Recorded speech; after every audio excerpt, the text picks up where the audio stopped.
మన ప్రభువును ప్రియరక్షకుడైన యేసుక్రీస్తు వారి మహాపరిశుద్ధ ఘనమైన నామంలో మీకందరికీ నా హృదయపూర్వకమైన వందనాలు తెలియజేసిన ఈ రోజున ప్రభువారు మనతో మాట్లాడబోవు అతి ప్రాముఖ్యమైన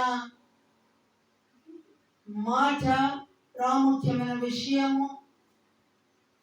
రాత్రి ప్రభువారు మనతో మాట్లాడబోతున్నారు కనుక శ్రద్ధతో ప్రార్థనా పూర్వకంగా దాన్ని ఆలకించి వాక్యమును మీ హృదయాల్లోకి అన్వయించుకోవలసిందిగా ప్రభు పేరిట మిమ్మల్ని కోరుతున్నా.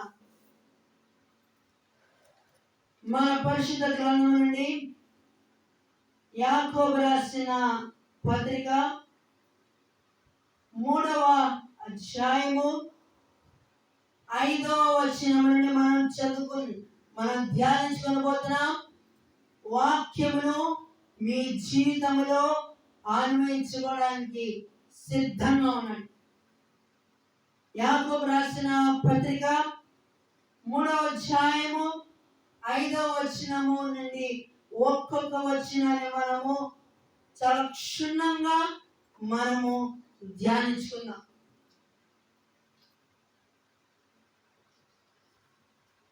దయచేసి యాకోబు రాసిన పత్రిక 3వ అధ్యాయము 5వ వచనం.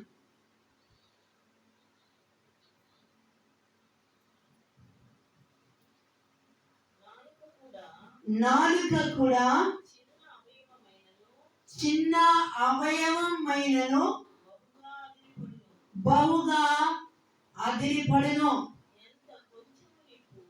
ఎంత కొంచెము నిప్పు ఎంత విస్తారమైన అడవిని తగలబెట్టునో నాలుక అగ్నియే. నాలుక మన అవయవములలో ఉంచబడిన పాప ప్రపంచమై సర్వ శరీరమునకు మాలిన్యము కలుగజేయచ్చు. ప్రకృతి చక్రమునకు చిచ్చు పెట్టును. అది నరకము చేత చిచ్చు పెట్టబడని మాట చాలా ప్రాముఖ్యమైనది. మీ బైబిల్ అండర్లైన్ చేసుకో. ఏంటండి? అందుకని ఏఆర్ స్టీవెన్సన్ గారు ఒక పాట కూడా రాశారు. చిన్నదైన నాలుక ఎంతో అతిశయించును, తిన్నగా అది ఉండగా దేనిలో ముంచేద్దంటండి? దేనిలో చెప్పండి? దేనిలో? మాలిన్యంలో. పరిశుద్ధతలో కాదు, మాలిన్యంలో ముంచిద్ది. మానవుని శరీరంలో అది ప్రమాదకరమైన అవయవము ఏదైనా ఉన్నది అని అంటే అది మన నాలుకే. బైబిల్లో నాలుకల గురించి చాలా చక్కగా ప్రస్తావించారండి. అదేంటంటే కొండెములాడు వాని నాలుకను ఆయన కోసివేస్తారంతే. ఈ రాత్రి వర్తమానం ఎంతమంది ఆలోచిస్తున్నారు నాకు తెలియదు, కానీ కొండెములాడే వాడు ఈ రాత్రి అనేకులు ఉన్నారు. లేరా? ఉన్నారు లేదా? ఉన్నారు.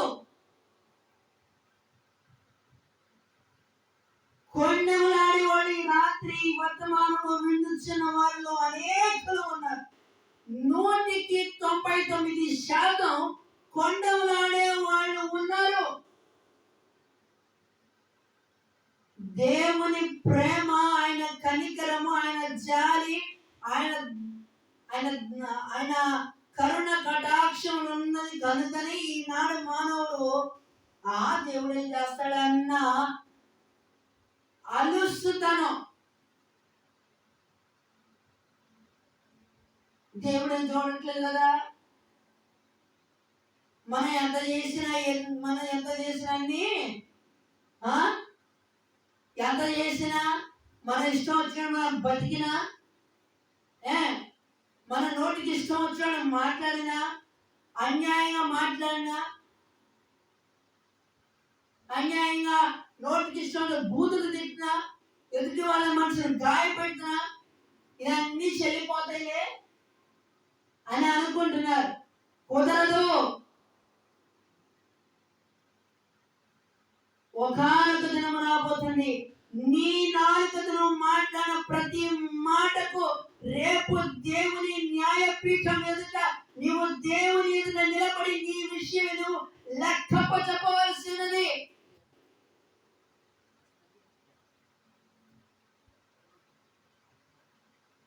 గమనిస్తున్నావా?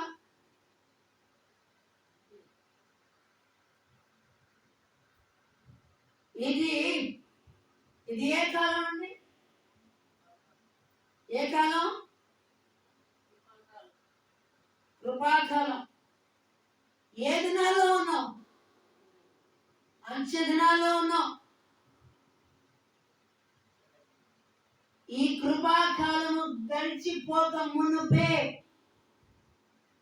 అందుకని నాలుకల గురించి కూడా యెషయా గ్రంథం 6వ అధ్యాయంలో కూడా, అయ్యో నేను అపవిత్రమైన పెదవుల గల జనం మధ్య నేను నివసించుచున్నాను, నేను నశించిందని అంతటి యెషయా ప్రవక్తే దేవుని మందిరంలోకి వచ్చి తన స్థితిని తాను ఒప్పుకున్నట్టే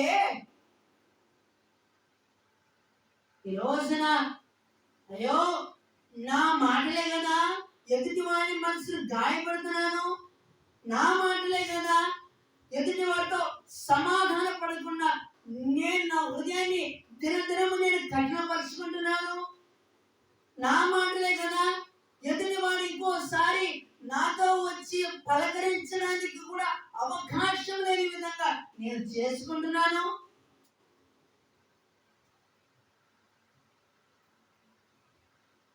గమనిస్తున్నావు సహోదరుడా, గమనిస్తున్నావు సహోదరి? ఈ రోజున నీ నాలుగుతో మాట్లాడుతున్న మాట ఇతరులకు సమాధానం కలగజేస్తున్నా, లేకపోతే అసమాధానము అనవసరంగా కొని ఇంట్లో తెచ్చిపెట్టుకున్నావా? భేదాభిప్రాయాలు, పక్షపాతం అక్కడ దాకెందుకండి? తిమోతి రాసిన మొదటి పత్రిక 3వ అధ్యాయం ఒకసారి తీయండి. తిమోతి రాసిన మొదటి పత్రిక 3వ అధ్యాయం. తిమోతి రాసిన మొదటి పత్రిక 3వ అధ్యాయం. అంచె దినాల్లో మనుషులు ఎటువంటి స్వభావం కలవారు ఉంటారో అనేది పరిశుద్ధ గ్రంథమైన బైబిల్ చాలా స్పష్టంగా తెలియజేస్తుంది.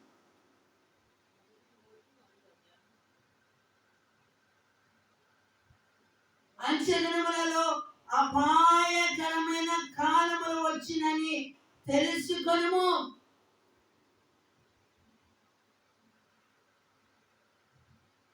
గమనించండి. రోజున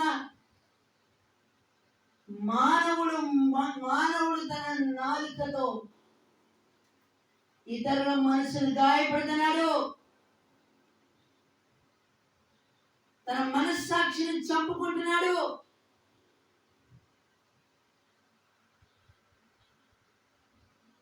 చాలా విచారం అండి. ఈ రోజున వాక్యం మృదువుగా చెబుతూ దీవెన ఆశీర్వాదం గురించి చెప్తా ఉంటే, అబ్బా పాస్టర్ గారు బాగా చెప్పారని మురిసిపోతున్నారు. నాకు అట్లనే మాటలు అనవసరం. I don't like it. దేవుని వాక్యము వారి హృదయాల్లో, గుండెల్లో చొచ్చుకొని వెళ్ళాలి.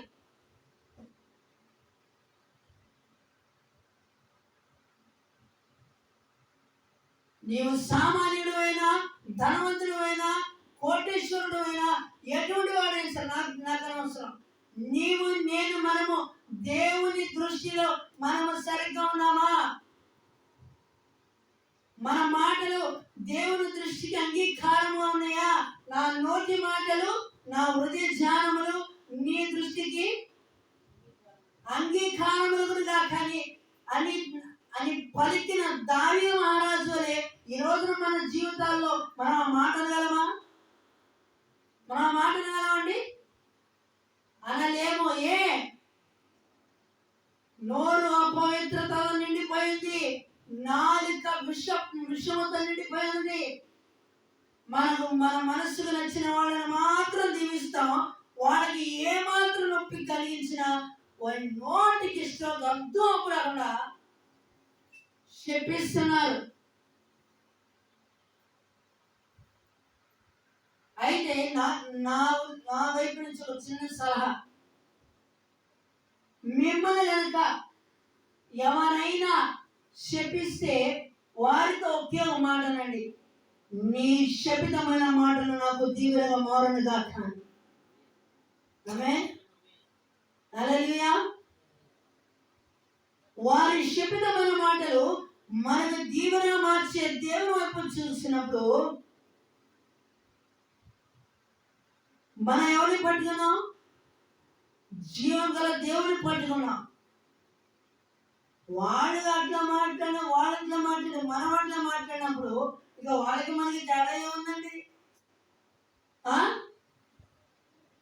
ప్రార్థనకి వెళ్తున్నాం, బైబిల్ పట్టుకున్నాం, పాటలు పాడుతున్నాం, అది మందిరం వరకే పరిమితమా? నీవు మందిరంలో ఉన్నా, బయట ఉన్నా, సమాజంలో ఉన్నా, ఎక్కడ ఉన్నా దేవుని కను దృష్టి నీ మీద ఉన్న విషయం తెలుసా నీకు? దేవుని కను దృష్టి నీ మీదే కాదు, ఆయన తన రక్తం ఇచ్చి తన సొత్తుగా చేసుకున్న ఆయన బిడ్డల మీద ఆయన కను దృష్టి ఎప్పుడు ఉంటుంది.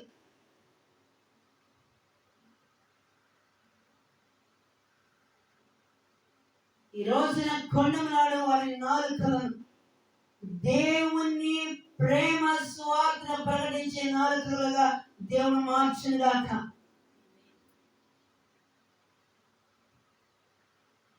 కొంతమంది నాలుకలు ఉంటాయండి, కొంతమంది మాటలు వీళ్ళు చేయరు, కానీ చేశారన్నట్టు ఒకరి నుంచి ఇంకో నుంచి ఇంకో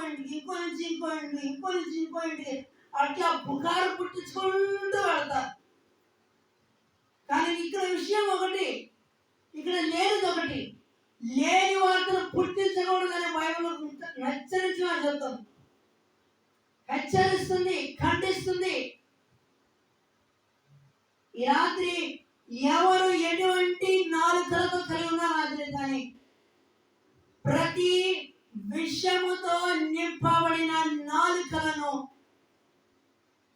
దేవుడు అది నాలుకలను తన స్వార్థ నిమిత్తమై వాడే నాలుకలుగా దేవుడు మార్చుగాక.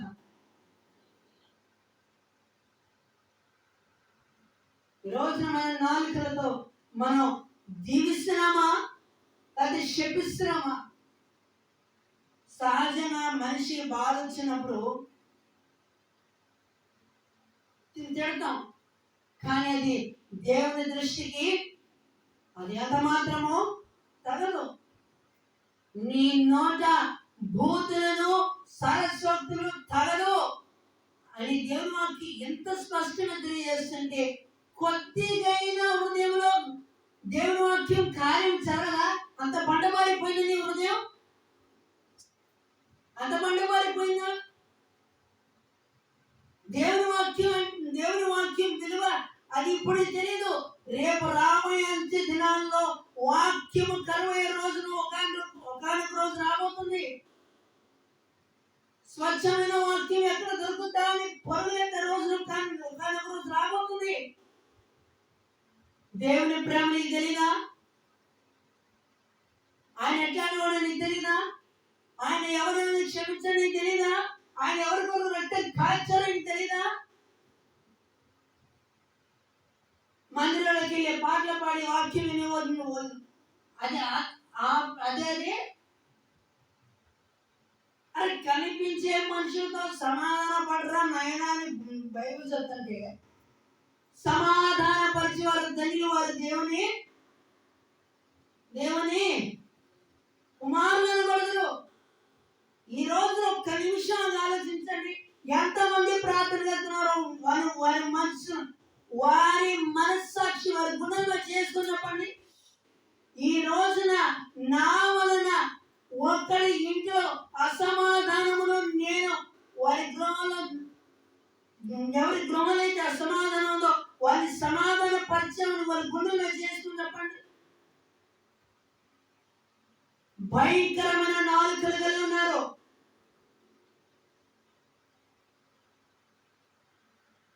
ఇక్కడ మాటలు అక్కడ మాటలు ఇక్కడ మాటలు అక్కడ మాటలు ఇక్కడ. అటు వారి నాలుకను దేవుడు కత్తిరించును గాక.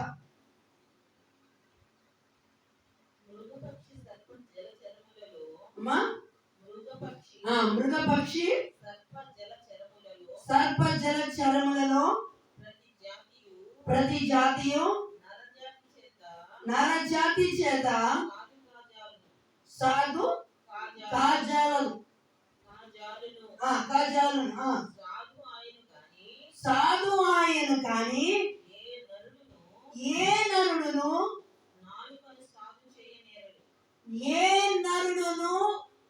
నాలుకను సాధు చేయనేరడు. అది మరణకరమైన విషయముతో నిండి ఉంది. మాట చాలా ప్రాముఖ్యమైనది, బైబిల్లో అండర్లైన్ చేసుకోండి. అది నిరర్గళమైన దుష్టత్వమును చూసి ఆనందించే దేవుడు కాదు. ఈ మాటను బట్టి మీకు అర్థం అవ్వాలి దుష్టత్వాన్ని ఎవరు ప్రేమిస్తున్నారు.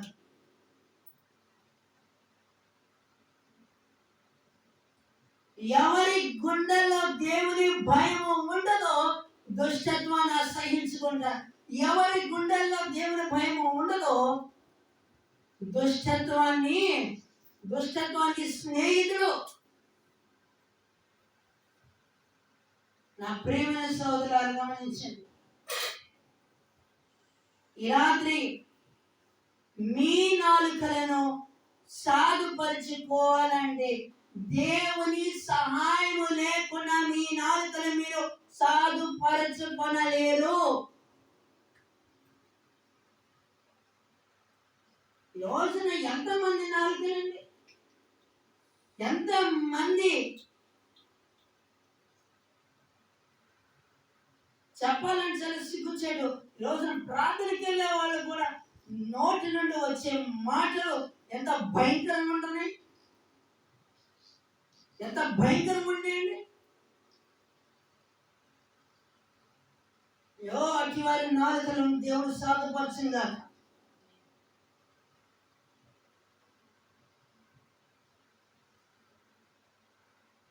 ఏదో మనిషి కనబడుతున్నారని అట్లా మనుషులకు కనబడడానికి కాదు నీ భక్తి. దేవుని కళ్ళ దృష్టిలో నీ మాటలు, నీ వైఖరి, నీ మాట వైఖరి సరిగ్గా ఉన్నదా? నీ నాలుకను నువ్వు దేవుని సహాయంతో నువ్వు సరిగ్గా ఉంచుకోగలుగుతున్నావా? నాలుక అది మరణకరమైన విషయంతో నిండి ఉన్నది.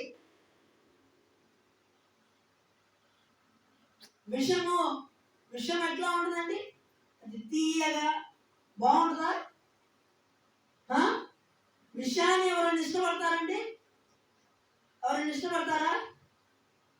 అది ఎట్లా ఉంటుందండి?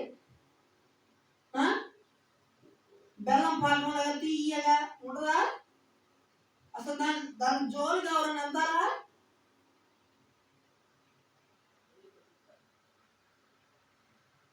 మరణకరమైన విషయము,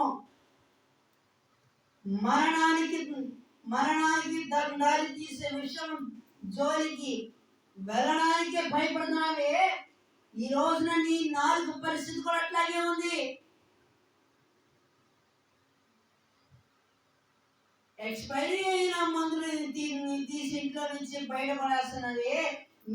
నీ నాలుక అతి ప్రమాదకరమైన విషయం అని సంగతి నువ్వు గ్రహిస్తున్నావా? రోజున ఎంత మంది నాలుక, ఈ రోజున మానవుని నాలుకే అతని చుట్టుప్రక్కల ఉన్న వారి మీద ఎంత భయంకరమైన ప్రభావితం చేస్తుందో ఒక్కసారి గమనించు. చిన్నదైన నాలుక ఎంతో అతిశయపడింది, ఎంతో అదిరిపడింది. అందుకని ఆయన దూరం నుండి గర్విష్ఠులను ఏం చేస్తారంటే బాగుగా అని తెలుసు. ఓహో నువ్వు వస్తున్నావు అసలు. అందుకని మీరు చాలా మంది అంటారు, పాస్టర్ గారు దేవుడు ఎంత అన్యాయం జరుగుతుంది కదా, ఇంత అన్యాయంగా మాట్లాడుతున్నాడు, ఇంత అన్యాయంగా చేస్తున్నాడు, దేవుడు చూడట్లేదా అండి. ఆయన చూసే దేవుడు, చూస్తాడు.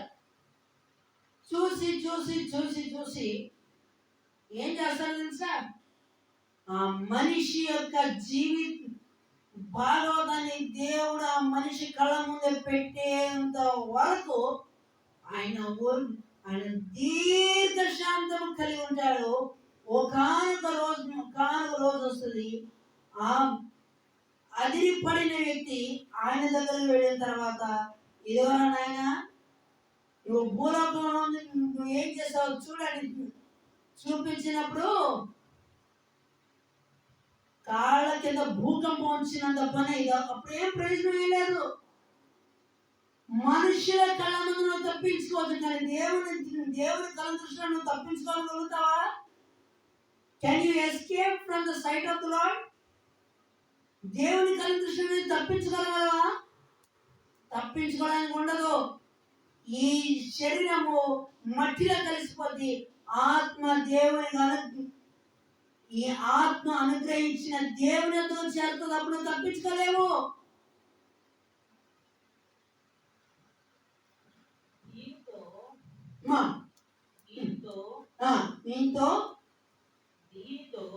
దీనితో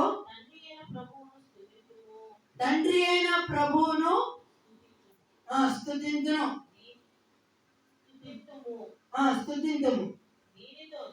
దీనితోనే దేవుని పోలికగా పుట్టిన మనుషులను ఏం చేస్తున్నారండి? శపిస్తున్నారు.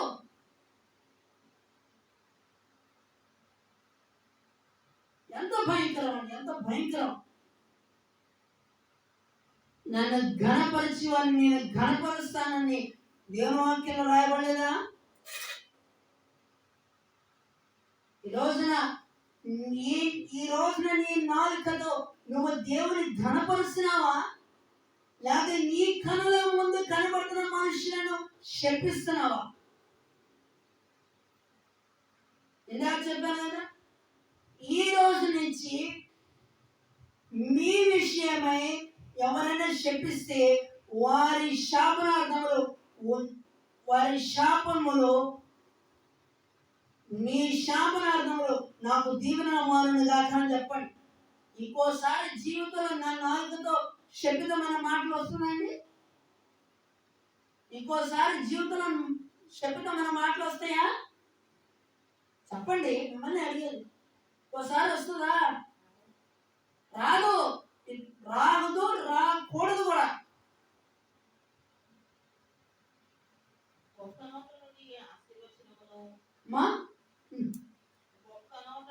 ఒక నోట నుండి ఆశీర్వచనమును శాపవచనమును విన్నారా?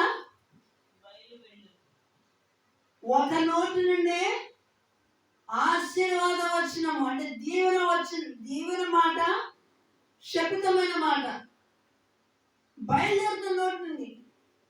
ఒకసారి మార్కు సువార్త 7వ అధ్యాయము 21వ వచనం. మార్కు సువార్త 7వ అధ్యాయము 21వ వచనం.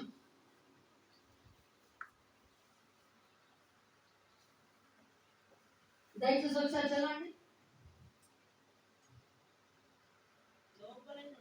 లోపల నుండి అనగా మనుష్యుల హృదయంలో నుండి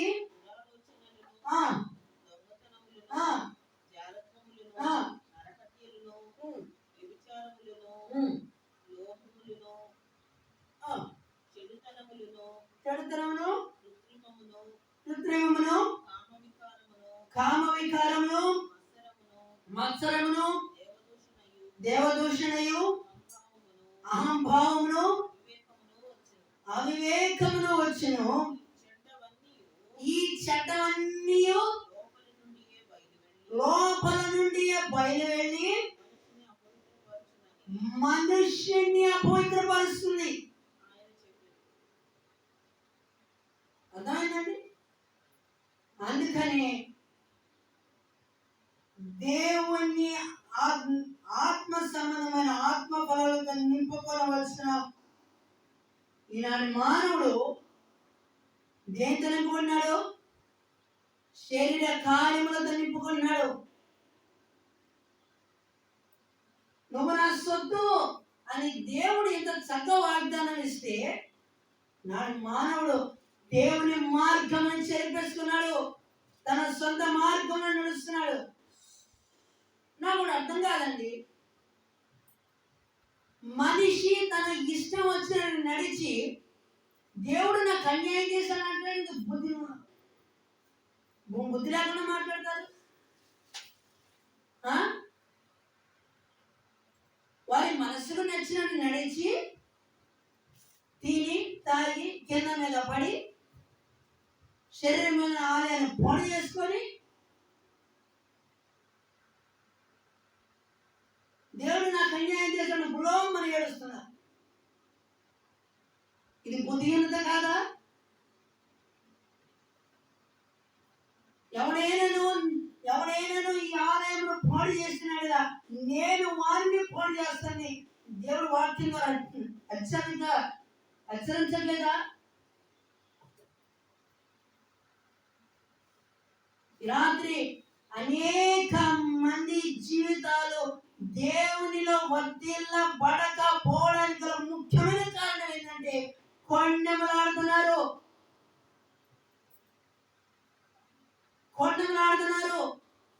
ఆ నాలుగుతోనే మళ్ళీ శపిస్తున్నారు.